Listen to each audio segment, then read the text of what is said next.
Soviet propaganda for many decades portrayed the USSR as a state free from the vices of capitalist society.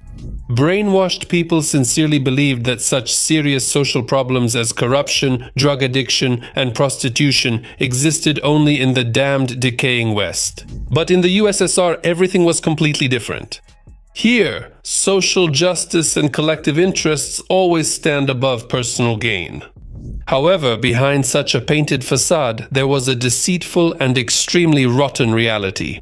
For example, corruption, despite the lofty rhetoric about having eradicated it completely, continued to exist in various forms, ranging from everyday bribery to large-scale abuses at the highest levels of power. So today, I am starting a short series of episodes about corruption in the USSR, about the most notorious and outrageous cases during its rule. We will look at the most notorious corruption cases of the late Soviet era, their causes, nature, and consequences. And after a detailed analysis, it will become clear to everyone that the deeply corrupt union of indestructible free republics was doomed to inevitable collapse.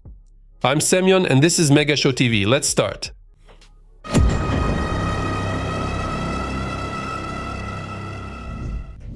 General points. Let's start with the fact that, officially, there was no such thing as corruption in the USSR. Moreover, many people of the older generation claim that they first heard this word during the Gorbachev era. And that was thanks to the popular Italian TV series La Piovra at the time, in which the honest and incorruptible Commissioner Catani heroically fought against the Sicilian mafia. But the fact that people didn't know the word doesn't mean that the phenomenon didn't exist. It was just called something else, in a veiled way. In Russia today, the war is called a special military operation. In the Soviet criminal code, there were articles for receiving a bribe, giving a bribe, theft of socialist property, and theft of socialist property on a particularly large scale. The last one was actually punishable by execution, so those who stole especially large amounts could be lined up against the wall. Yes, the Soviet system was known for its harsh methods. But most often, it was the smaller fish that got caught in the net. At least, since the time of Stalin and up until the early 80s, no top-level officials were executed, even though the article existed. However, the story is very similar to the current situation in China. Even today, officials and party members are executed for corruption there, but mostly those of lower and middle ranks. And it doesn't really stop anyone. They keep stealing just like before. A vivid example is the deplorable state of the People's Liberation Army of China, which was revealed as a result of numerous inspections and audits over the past 2 years. So for now, Taiwan can sleep peacefully. Well, maybe peacefully. In any case, the entire civilized part of the world really hopes so. Well, now let's get back to the USSR. There was always corruption there, but it flourished especially during the prosperous and stable years of the Brezhnev stagnation. This was encouraged not only by ordinary greed and a sense of impunity, but also by the Soviet economic system itself. More precisely, its inefficiency. A mismatch with the needs and demands of ordinary citizens, which simply can't happen in a market economy.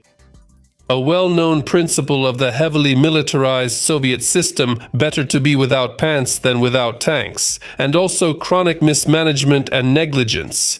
This led to a total shortage of consumer goods, or simply quality food products. That's why the main purpose in life for most ordinary citizens was to get the goods they needed, and the coolest thing was to get them through connections. It's no surprise that there were always plenty of people wanting to make money off the shortages, both among retail workers and party officials. They controlled this whole process. Of course, bribery and theft were fought against in a demonstrative way, and those who stole too much were put in jail. But as already mentioned, this only affected the lower and less often the middle ranks. And it was only at the end of the 1970s that a real hunt for the big fish began. And this only happened then, when it wasn't the Department for Combating Socialist Property that went on the hunt, OBKHSS as it was called, but the most powerful and secretive organization in the USSR, the KGB. So most anti-corruption cases had an obvious political component. The then head of the KGB, Andropov, was striving for power, and he used this compromising material against the most corrupt members of the dying Brezhnev's team. The fish case. The first truly major anti-corruption case was the case of theft in the Ocean chain of stores, or the fish case, as it was called by the people. It all started in the mid-1970s when the Minister of Fisheries of the USSR, Alexander Ishkov, went on a business trip to Spain. And there he saw something amazing for a Soviet person: modern fish stores with tall display cases full of goods, and neatly arranged endless shelves of products with refrigeration units and aquariums, where customers could catch the fish they wanted themselves. That's when he got inspired to create something similar in the USSR, a chain of such stores. Strangely enough, this initiative wasn't punished. Perhaps because the authorities wanted to compensate for the constant shortage of meat with fish. Anyone who lived during Soviet times has heard that throughout the entire Union, in all canteens, schools and cafes, Thursday was officially designated Fish Day. And what was all this for? To pull the wool over ordinary people's eyes. In fact, Okean became the first retail chain in the USSR, modeled on foreign supermarkets. That's why, at first, customers would come to Okean as if they were on a tour. Tall, bright display cases, shopping carts, prepackaged products, refrigerated counters, aquariums with live fish. A special mosaic design was created for the walls. Sculptures of fish and ships, advertisements, product of the week. An unprecedented sight for the Soviet people. And the fish wasn't freezer burned, like in most grocery stores, thanks to special imported refrigeration units. The first Okean store appeared in 1976, and by the next year, there were already more than 100 of them. Products were literally flying off the shelves. Moreover, these stores were called the beginning of a new era in Soviet retail. However, few realized that the appeal of the foreign-style storefront was nothing more than a cover for a nationwide scheme. The main figure in this case was the Deputy Minister of Fisheries of the USSR, Vladimir Rytov. The essence of the scheme was that part of the unaccounted products was sold off the books, and the profits clearly did not go into the state's pocket. In other words, there was actually more fish than what was recorded in the documents. And while it seemed like just a little bit per box, maybe a couple of extra kilograms, on the scale of all the deliveries, the difference turned out to be significant. In addition, at the warehouses, some of the incoming products were declared unfit for sale and subject to write-off. Of course, most of those conclusions were fake, and the unfit products were sent as goods to the black market. Then they were resold under the counter or sent to a food service establishment. Adding fuel to the fire was the fact that Ishkov managed to secure an enormous loss allowance for the products sold by Okean, which was huge for those times. So, officially, 30% was allocated for losses due to substandard products. Increasing the allowance was meant to ensure all store products were top quality. However, at the same time, corruption risks increased, since the written-off products were sold bypassing the store counters.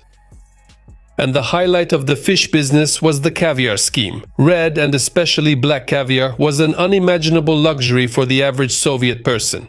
And it wasn't about the price of the product, but about its almost complete absence from free sale. But a jar of caviar was always included in the food packages and rations that were allocated to the party elite. Clever people from the fishing industry decided to make some money off this shortage by selling caviar to the right people. And moreover, using their connections in the Kremlin, they secured another privilege, so that the Ministry of Fisheries could export seafood directly, bypassing the Ministry of Foreign Trade. And they would manage the foreign currency earnings themselves. Naturally, in this case too, part of the products was sold off the books. Only for disguise, this caviar was packed in cans meant for sprats in tomato sauce. Caviar. This exact caviar in tomato sauce exposed the fish industry profiteers. One summer day in 1978, a rumor suddenly swept through Moscow that black caviar was supposedly being sold in sprat cans at the Okean stores. Instantly, a frenzy formed near the stores, the kind you rarely saw even by Soviet standards. Most likely, the boxes got mixed up in the warehouses, and products meant for export ended up being sold. The KGB found out about this strange fish phenomenon very quickly. Luckily, there were many informants then. And Andropov himself took a personal interest in this case, realizing that it was clearly not a simple matter, and he was right.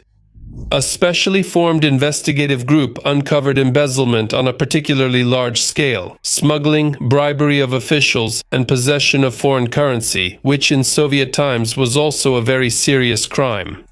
A person couldn't just keep marks or dollars at home like that.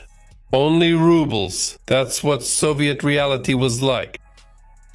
In short, the fish case was on a grand scale. About 5,000 people involved in the scheme were fired. Another 1,500 went to court. Deputy Minister of Fisheries of the USSR, Ritov, was sentenced to death and executed by shooting in March 1982. Officials of such a high rank hadn't been punished so harshly since Stalin's time. As for the minister himself, Ishkov, the KGB also gathered evidence against him. However, thanks to Brezhnev's personal intervention, he avoided punishment and was sent into retirement. If you knew the cards in advance, you'd live in Sochi. Sochi. In Soviet times, along with Yalta, this was one of the main resorts in the country. And in general, the entire Krasnodar region, like Crimea, turned into places for vacation and underground business during the warm season. This is exactly what the next corruption case was tied to, the Sochi-Krasnodar case. Or the Medunov case, named after the main figure. Sergei Medunov was a typical spiteful Soviet official. He held the position of first secretary of the Krasnodar Regional Committee. In modern terms, that's like a governor. And at the same time, he was considered a personal friend of half the Politburo, including Brezhnev himself. Apparently, he used to drink vodka with him, along with Krasnodar wine and a bit of caviar when they flew in from Moscow for a vacation. By the way, speaking of caviar, it was actually the fish business that led the KGB to Sochi. They started unraveling the chain of abuse. In the chain of stores, they arrested the director of Sochi Ocean, Arsen Apruidze. During the interrogations, he broke down and gave testimony against many members of the local elite, and not just about fish, but also about schemes involving other food products, as well as about bribery, which inevitably accompanied the process of obtaining vouchers to prestigious sanatoriums and spots in hotels, which were always in short supply. Gradually, the case of the resort mafia was filled with more and more details. For example, about the protection of local prostitution, about the systematic dilution of alcoholic beverages and their subsequent sale in various taverns, and even about the art of making local cutlets without meat. And all these schemes were impossible without the patronage of the party leadership. They made enormous profits from this. So, according to a memorandum addressed to Andropov, as of 1981, there were at least 36 Lemonshchiks living in Sochi and nearby resort towns. That's what they called underground Soviet millionaires. More and more often, the names of the main participants in high-profit schemes started to appear in the case. The first secretary of the Sochi City Committee, which is like the mayor nowadays, Vyacheslav Voronkov. The first secretary of another resort city, Gelendzhik Nikolai Pogodin, and the director of the Gelendzhik Restaurant and Canteen Trust, Berta Borodkina, who was called Iron Berta in criminal circles. As for Medunov himself, he did everything to sever the links leading back to his precious self. Fortunately, he had the means to do so. Besides, he also enlisted his Moscow patrons. As a result, entire dozens of pages of testimony suddenly disappeared from the criminal cases. Witnesses suddenly died, and people appeared who, out of nowhere, took the blame upon themselves. When one of the people involved in the case couldn't take it anymore, he later committed suicide. There were loud cries that an innocent person had been driven to suicide. However, despite all sorts of delays and sabotage, the KGB still knew how to do its job. Voronkov received 13 years with confiscation. The honored worker of trade and public catering, Borodkina, was sentenced to execution. And despite all appeals and pleas for clemency, she was executed. Thus, she became the only woman in the post-Stalin era to be executed for economic crimes and not for murder. However, the fate of the mayor of Gelendzhik, Pogodin, remains unclear. On June 14, 1982, after a conversation with Medunov, he mysteriously disappeared. Witnesses saw him walk toward the sea and never return. Divers searched all the coastal waters, but the body was never found. There were rumors that Pogodin managed to cross the border into Turkey. Allegedly, he was seen in Greece in the early 2000s, although a more realistic version was that he was eliminated by Medunov's people and the body was buried somewhere. As for Medunov himself in this case too, only the intervention of Leonid Brezhnev saved him. The main resort mafioso was removed from his position, with wording that was damning for an official of his rank, for mistakes made in his work. At that time, this meant the complete collapse of his career. Eliseevsky grocery store. In the very center of Moscow, on the main Gorky Street, was one of the most famous stores of the USSR, Grocery Store Number 1, or as it was called since the Tsarist times, Eliseevsky. The grocery store was distinguished by its unusually wide selection and exotic products that were unavailable in other shops. For example, it was the only place in the Union where you could freely buy pineapples. They also sold exotic products here, such as truffles and oysters, rare wines, and a large variety of teas and coffees. People often came to the gastronom as if it were a museum, to admire the luxurious pre-revolutionary interiors and crystal chandeliers. That's why people often joke that in Moscow you must visit 3 places: the Mausoleum, the Kremlin, and Eliseevsky. The gastronom had a closed section accessible only via the back entrance. Almost all of Moscow's party leadership shopped there: generals, people's artists, honored architects, and big shots from the south. The daughter of the general secretary, Galina Brezhneva, often stopped by Eliseevsky as well. In short, it was a ruling class in a society that claimed universal equality. All of this was managed by the director, Yuri Sokolov, who in the 1970s was called the king of shortages behind his back. His contemporaries considered him an unusual leader for the Soviet era. And it wasn't because the gastronom's shelves carried such goods that people came even from the distant Soviet hinterland, but because of his business acumen. He understood the importance of good service and maintaining an upscale image. For example, Sokolov demanded that all employees be as polite as possible and cater to every customer. This was unheard of in Soviet trade, where rudeness, shortchanging, and a careless attitude toward customers were the norm. If Sokolov had been born about 20 or 25 years later, there would probably have been a lot to learn from him. He was a first-class entrepreneur, just born in the wrong place or at the wrong time. So it turned out that in Soviet reality, the only way he could make millions was by robbing the dear socialist state, but he did it smartly. The scheme was similar to the Okean stores, simple and therefore reliable. A surplus of products was artificially created, which was then sold off the books through the right restaurants and cafes. And in order to create that surplus, Sokolov bought special refrigerators from Finland. Apparently, the quality of Soviet equipment didn't really satisfy the underground business. Thanks to the achievements of the damned West, they were able to preserve almost 100% of the product. But according to the established regulations, 15 to 20% was written off as shrinkage, settling, and leakage. Well, after that, everything is simple. The off-the-books money was used to bribe suppliers, who preferred Eliseevsky over other grocery stores in the capital. That's how this unprecedented abundance came about. In addition, Sokolov set aside a significant portion of the shadow funds. He also bribed the officials at the Moscow Trade Administration.